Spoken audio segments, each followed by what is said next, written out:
Olá, diletos alunos! Sejam muito bem-vindos, retomando aí a nossa aula de NR10, Segurança em Serviços em Eletricidade. Então, a gente falou na aula passada a respeito dos efeitos das correntes elétricas no corpo humano, deixa eu voltar aqui um slide aqui, que foram essa tabela aqui. E dá para a gente situar ali no meio da tabela aqui, ó, com o apontador aqui, ó, nessa faixa aqui de 30 mA a 500 mA, ela é uma faixa perigosa, já é o início das correntes elétricas miliampere. Veja, o início das correntes elétricas perigosas. A gente está falando de menos de 1 ampere.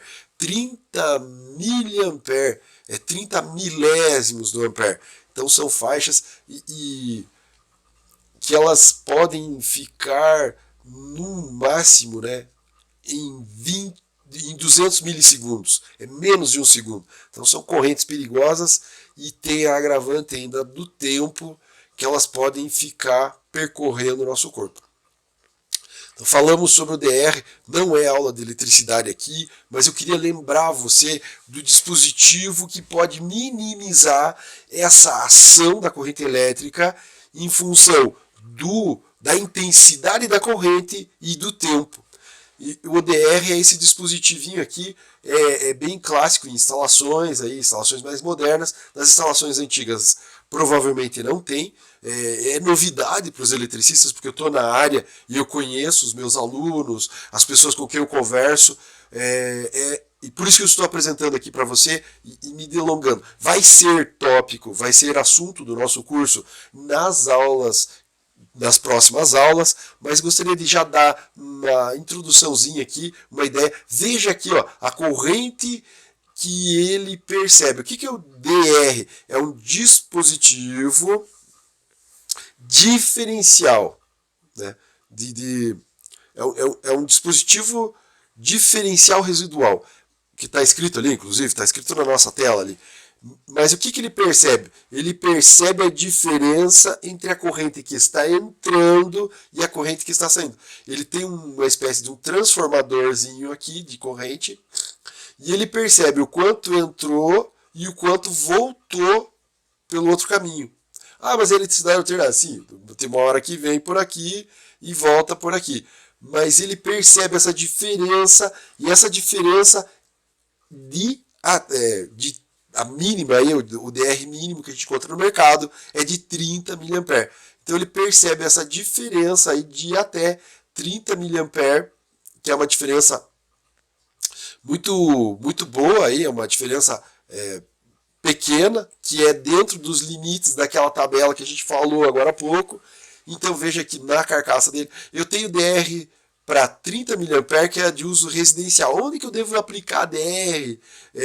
Disjuntor, esse não é disjuntor, ele é um dispositivo diferencial. Não pode deixar de colocar o disjuntor. Ele não protege contra sobrecargas e nem curto-circuitos. Ele protege apenas para essa diferença de corrente que entrou e a que saiu. E onde que vai essa diferença? É a diferença que quando a gente leva o choque é a corrente que passa pelo nosso corpo.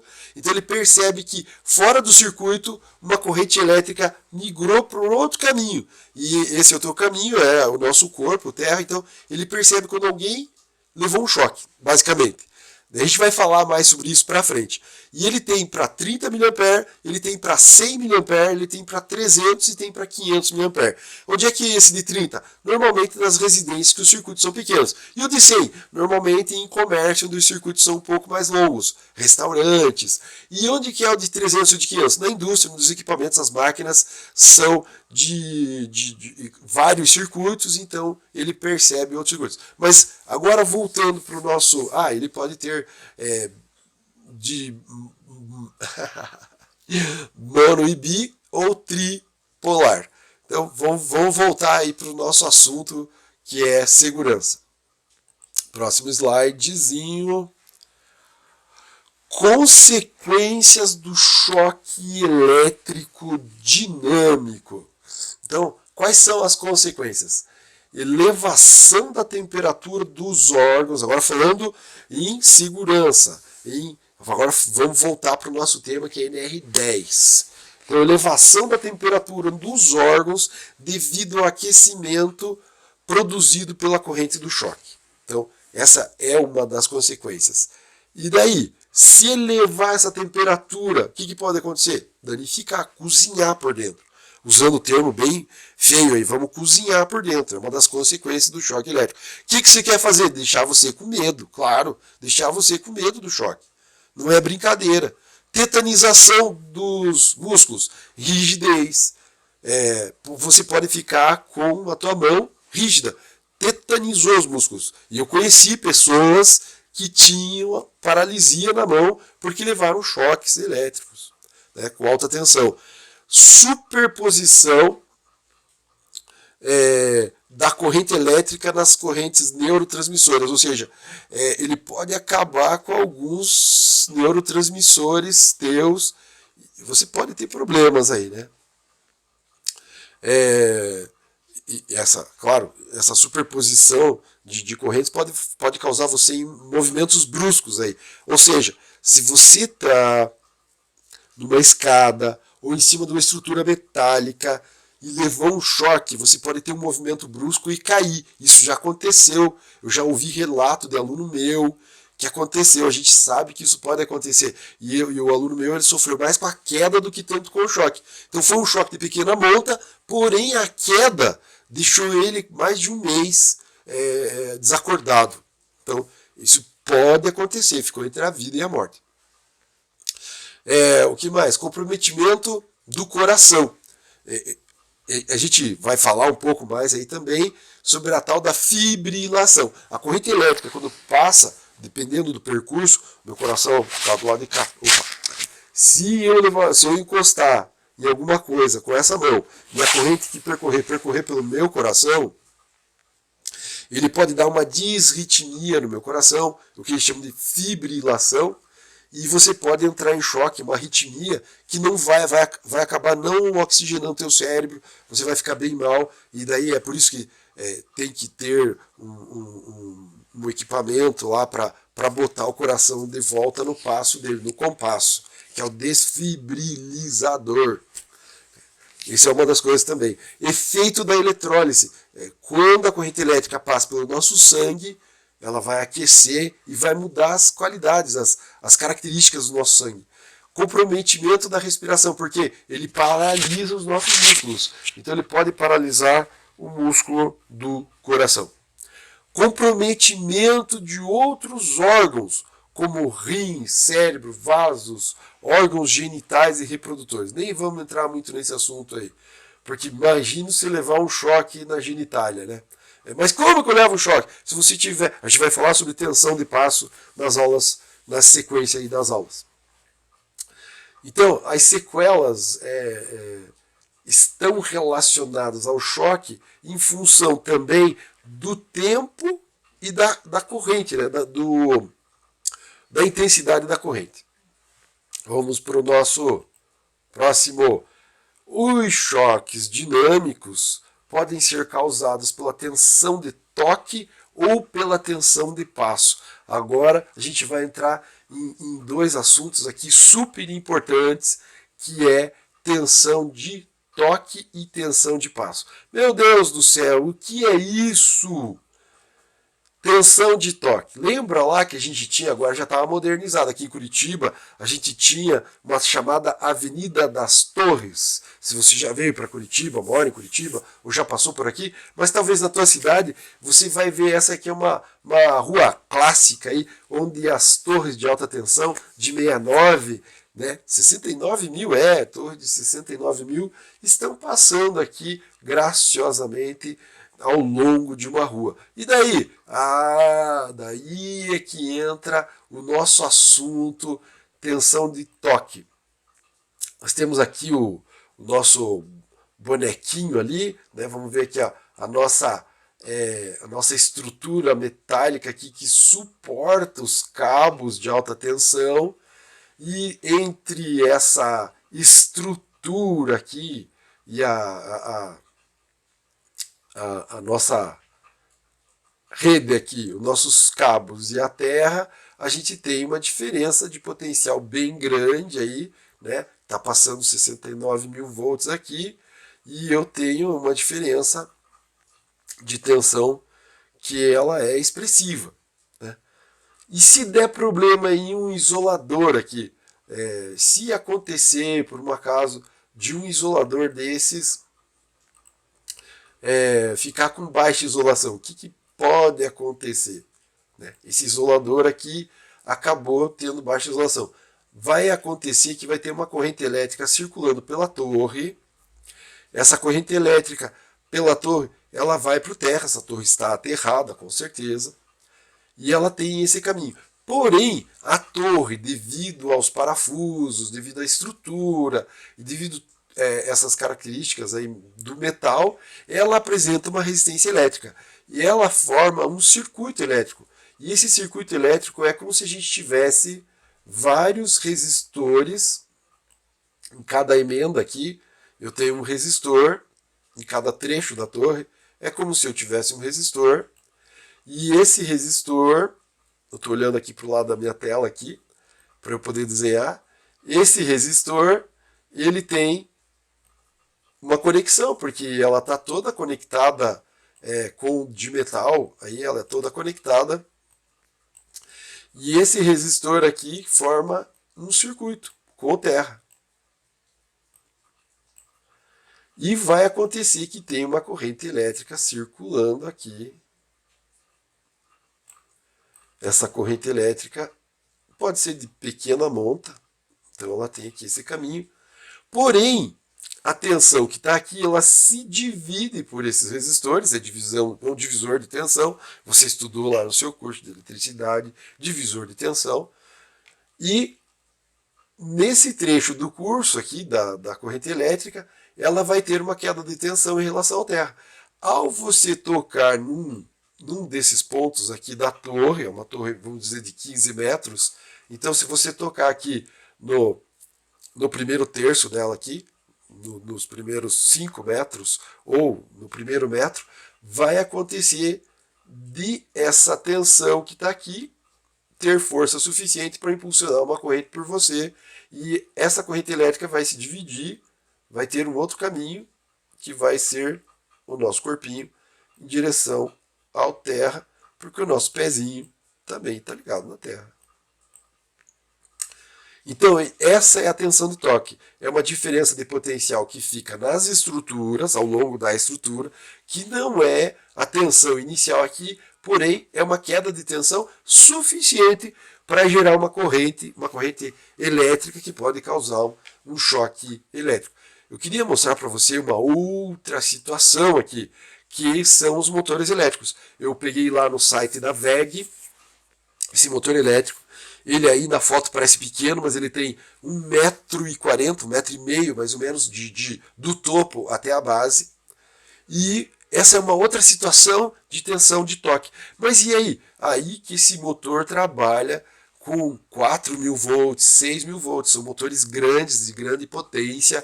E para diminuir a corrente, que você já sabe disso, aumentando a tensão, você diminui a corrente, para que você não precise levar até ele um cabo que não existe no mercado. Então, a gente eleva a tensão para diminuir a corrente. Você aprendeu no seu curso de eletricidade, mas o que acontece? Ele vai trabalhar com uma tensão de 6.000 volts. E vai acontecer a mesma situação daquela situação da torre, onde eu tenho uma corrente elétrica entrando e, digamos assim, saindo pela fase. Porém, se ela tiver um distúrbio, um problema de isolação, ela vai gerar uma corrente fora aqui, por fora do circuito. Opa! Por fora do circuito aqui, que vai. A caneta, ele não está vindo a caneta. Veio a caneta. Ele vai passar por aqui, em direção à terra. Ele está aterrado. Ele está. Não é um motor que não está aterrado. É um motor aterrado. E se ele não tivesse aterrado, seria pior ainda. Mas a tensão de toque é a tensão que fica na divisão resistiva da carcaça do motor. E se eu tocar, essa tensão, essa corrente vai passar por mim com uma tensão menor do que a tensão que está no motor. Porém, é uma tensão perigosa, porque esse motor, no caso aqui, e isso existe muito em indústrias de madeira, indústria de papel e celulose, a gente tem motores muito grandes, onde pode ter na carcaça, se ele não tiver bem aterrado, pode ter uma tensão de toque, que é a tensão que fica na queda resistiva da carcaça dele. Então essa é mais uma possibilidade aí de acidente. Então a gente não sai tocando equipamentos aí a esmo aí. Então a gente tem que ter esse cuidado aí, principalmente equipamentos com alta tensão. Vamos falar agora um pouquinho sobre como é que a gente pode se livrar disso aí. Como é que a gente pode não concorrer com um bom aterramento. Se você tem um bom aterramento, essa figura aí, ela mostra uma tubulação, e essa tubulação, essa flange, né? Tem uma flange aí, a flange tem um isolante, dá para perceber, deixa eu deixar mais aqui, deixa eu colocar um apontador. Esse apontadorzinho aqui, ó, você pode ver aqui, ó, que tá mostrando ali, tem um isolante, então eletricamente o metal ele está tendo contato pelos parafusos, mas não é um bom contato. Ele tem um isolante aqui no meio, tem os parafusos aqui que unem a flange, porém ele não está tendo assim a segurança. O que é feito? É feito um parafuso de aterramento, um cabo de aterramento. O fio de aterramento, só para relembrar, é verde e amarelo.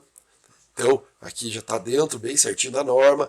E ele está aterrando. E ele está aterrando daí ainda mais, ele está aterrando toda a tubulação num aterramento central aqui. Provavelmente na carcaça do equipamento. Então, se veja, a necessidade, a importância do aterramento. Para que você potencialize todo o equipamento ao terra. E quando você for trabalhar, não vai ter problema nenhum de tensão de toque. Mas o equipamento aqui, esse aqui é dentro de uma subestação. Então você pode perceber que eu acabei circundando aqui o aterramento entre uma estrutura e outra. E essa estrutura de baixo está aterrada ao solo. Mas aqui esse cabo de interligação, que você prestasse bem atenção, o cabo de interligação que tem aqui entre uma estrutura e outra, para que fique muito seguro, para que fique bem seguro, né? Agora vamos falar um pouquinho sobre a tensão de passo. A tensão de passo, normalmente a gente lembra de quando os jogadores de futebol estão no campo e acontece uma descarga atmosférica e o jogador leva um choque por causa dessa tensão de passo. A corrente elétrica, ao se distribuir pelo solo, o raio acaba descendo, percorre o solo e, ao percorrer o solo, ele vai gerando quedas de tensão ao longo do solo. E quando o jogador está com as pernas abertas, né, que nem está na figura aqui, o nosso bonequinho está com as pernas abertas, acaba ficando uma tensão aqui devido à queda de tensão da resistência do solo. E essa queda de tensão pode ser fatal. Voltando a falar aqui da torre, onde pode ter uma falha, um defeito de isolação aqui, os cabos estão passando aqui por cima, pode ter uma corrente elétrica, e essa corrente elétrica, ao migrar para o solo, ao passar pelo aterramento, algumas vezes o aterramento está longe, ela pode gerar uma tensão de passo que a gente fala. Ou seja, também o mesmo circuitinho resistivo, e a corrente elétrica está percorrendo até atingir onde ela possa migrar para o solo e voltar lá para o transformador que ela veio, para a subestação da qual ela veio, ela acaba gerando uma queda de tensão e gerando uma corrente elétrica. Por isso que eu falei de fritar os órgãos genitais. Como é que pode acontecer isso aí? tensão de passo. Em alguns lugares a corrente elétrica vai acabar passando e vai passar pelos nossos órgãos vitais, né? Se é que você me entende. Próximo. Vamos falar um pouquinho mais sobre a tensão de passo aqui. A gente também vai falar sobre a tensão de passo em relação aos animais, né? Eu acabei vendo um vídeo de animais que morreram por causa de descarga atmosférica e eles só estavam em pé lá, eles não estavam fazendo nada de errado, eles estavam em pé próximo onde acabou acontecendo a descarga atmosférica. Ficou uma tensão de passo entre as patas dos animais, percorreu uma corrente elétrica pelas vísceras do animal e ele morreu. Então, e da gente também pode acontecer, da gente ter uma descarga, porque a gente está falando aqui de 69 mil volts. As instalações aí que passam para a distribuição da eletricidade na nossa cidade, na tua cidade onde você mora, essas torres que vão levar a eletricidade até as subestações abaixadoras, elas trafegam com 69 mil e outras tensões grandes aí, e pode acontecer de ter, porque são várias torres, pode acontecer de uma ter uma fuga e isso gerar aí um acidente. O que você ter respeito, cuidado, né? Então, vamos falar na próxima aula sobre um pouco mais sobre os fatores que determinam a gravidade do choque e vamos falar um pouquinho mais sobre esses perigos e riscos. Até a próxima. Grande abraço!